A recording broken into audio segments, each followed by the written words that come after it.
Good morning students. बच्चों, आज हम अपनी आशा पुस्तक का पाठ 15 वारिस की खोज को पढ़ेंगे। इस पाठ में एक राजा अपने योग्य वारिस की तलाश के लिए अपने मंत्री की सहायता लेता है और मंत्री अपनी युक्ति के द्वारा उस योग्य वारिस की तलाश करता है, उसे ढूंढता है। चंदनगढ़ में चंदन सिंह नाम का राजा राज करते थे। वे बड़े ही शांतिप्रिय, न्यायप्रिय और दयालु थे। उनके राज्य में सर्वत्र शांति थी। सभी नागरिक खुशहाल, ईमानदार और मेहनती थे। राजा अपनी प्रजा से बहुत प्यार करते थे। एक बार की बात है, राजा आईने में अपना चेहरा देख रहे थे। सहसा दाढ़ी के सफ़ेद बाल देखकर वे चिंता में पड़ गए। वे सोचने लगे, अब मैं बूढ़ा हो रहा हूँ, मुझे अपने उत्तराधिकारी का चुनाव कर लेना चाहिए। चंदनगढ़ एक राज्य था जहाँ पे चंदन सिंह नाम के राजा थे। वो बहुत ही न्यायप्रिय और दयालु थे और उनके जो राज्य है वहाँ पर सभी जगह शांति थी और सारे जो नागरिक थे वो बहुत ही ईमानदार, मेहनती थे और बहुत खुशहाल थे। राजा अपनी प्रजा मतलब जो राज्य में रहने वाले लोग हैं उनसे भी बहुत अधिक प्यार करते थे। एक बार की बात है, राजा आईने में अपना चेहरा देख रहे थे।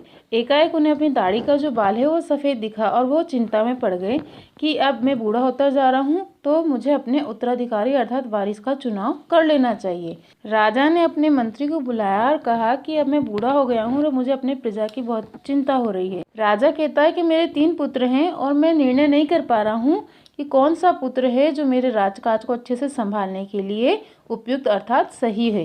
राजा की बात सुनकर मंत्री थोड़ी देर चुपचाप रहते हैं और फिर महाराज की इस समस्या का समाधान करने के लिए राजा से वो 6 महीने का समय मांगते हैं। मंत्री की बात सुनकर राजा ने चैन की सांस ली। अगले दिन मंत्री राजा के 3 पुत्रों से मिले और उनसे कहा, राजकुमार, इस राज्य को एक योग्य राजा की ज़रूरत है। आपके पिताजी अब बूढ़े हो रहे हैं और नए राजा को चुनने की जिम्मेदारी उन्होंने मुझे सौंपी है। तीनों राजकुमार मंत्री की बात सुनकर अपने को योग्य उम्मीदवार बताने लगे। इस कोलाहल के बीच मंत्री ने कहा, ठीक है, आप तीनों ही योग्य हैं, मगर इसके लिए आपको एक परीक्षा देनी होगी। तीनों राजकुमार एक साथ बोले, हम तैयार हैं। मंत्री ने राजा से 6 महीने का वक्त लिया ताकि वो उनके 3 पुत्रों में से जो पुत्र योग्य है उसकी तलाश कर सके।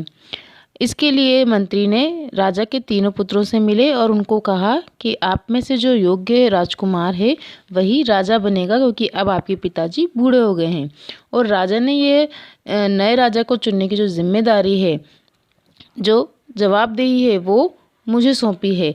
तो तीनों राजकुमार कहते हैं कि हम तीनों ही योग्य हैं। और इस कोलाहल अर्थात शोर में मंत्री जी कहते हैं कि ठीक है, आप तीनों ही योग्य हैं, लेकिन मुझे आप लोगों की परीक्षा लेनी होगी। और इसके लिए वो तीनों राजकुमार तैयार हो जाते हैं। मंत्री ने तीनों राजकुमार को धान के बीज की एक पोटली देते हुए कहा, राजकुमार, ये अमानत आपके पास छोड़ता हूँ, मुझे 6 महीने बाद वापस चाहिए। तीनों ने उस पोटली को सुरक्षित रखने की बात कही। मंत्री निश्चिंत होकर अपने कामकाज में लग गए। बड़े भाई ने उस पोटली को बेशकीमती समझकर महल में एक सुरक्षित जगह रख दिया और निश्चिंत हो गया। मंझले भाई ने उस बीज को बाजार में ले जाकर बेच दिया। सोचा, ये 6 महीने तक कहाँ सुरक्षित रखूं, जब मंत्री जी मांगेंगे तो खरीद कर दे देंगे। सबसे छोटा भाई बुद्धिमान था, उसने सोचा मंत्री जी की बात में अवश्य कोई रहस्य है। 6 महीने में इन बीजों को बोकर नई फसल और नए बीज प्राप्त किए जा सकते हैं। यह सोचकर उसने बीजों को खेत में बो दिया। मंत्री ने तीनों राजकुमारों को धान के बीजों की एक एक पोटली देते हुए कहा कि ये आपके पास मैं अमानत के रूप में दे रहा हूँ, मुझे ये पोटली 6 महीने के बाद वापस चाहिए। और तीनों पोटलियों को सुरक्षित रखने की बात कही। उसके बाद मंत्री चले गए और बड़े भाई ने उस पोटली को बहुत बेशकीमती समझा और उसे महल में एक सुरक्षित जगह पर रख दिया। मंझला भाई ने उन बीजों को बाजार में बेच दिया और सोचा कि जब 6 महीने पूरे होंगे तो मंत्री जी जब ये पोटली वापस मांगेंगे तो मैं इन्हें धान के बीज खरीद के दे दूंगा। सबसे छोटा जो भाई था वो बहुत अधिक बुद्धिमान था। उसने सोचा कि मंत्री जी ने ये पोटली हमें संभाल के रखने दी है, तो इस बात में कोई अवश्य रहस्य है। 6 महीने में तो इन बीजों को बोकर नई फसल और नए बीज भी प्राप्त किए जा सकते हैं। और यही बात सोचकर जो सबसे छोटा भाई है उसने उन बीजों को खेत में बो दिया। 6 महीने बाद जब मंत्री ने उन तीनों भाइयों से अपने बीज मांगे तो बड़ा भाई तुरंत महल में गया और वह पोटली लेकर हाजिर हो गया। मंझला भाई बाजार दौड़ा, उस पोटली के बराबर बीज खरीदकर मंत्री जी को दे दिया।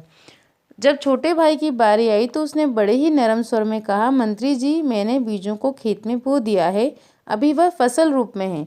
जब वो पककर तैयार हो जाएगी तभी मैं आपके बीज लौटा पाऊंगा। मंत्री जी के चेहरे पर मुस्कान तैर गई। अगले दिन वह दरबार में राजा से मिले और तीनों राजकुमारों की परीक्षा के परिणाम के बारे में बताते हुए कहा। 6 महीने बीत जाने के बाद मंत्री ने उन तीनों भाइयों से बीज मांगे तो बड़ा भाई फटाफट महल में गया और उस पोटली को लेके आ गया।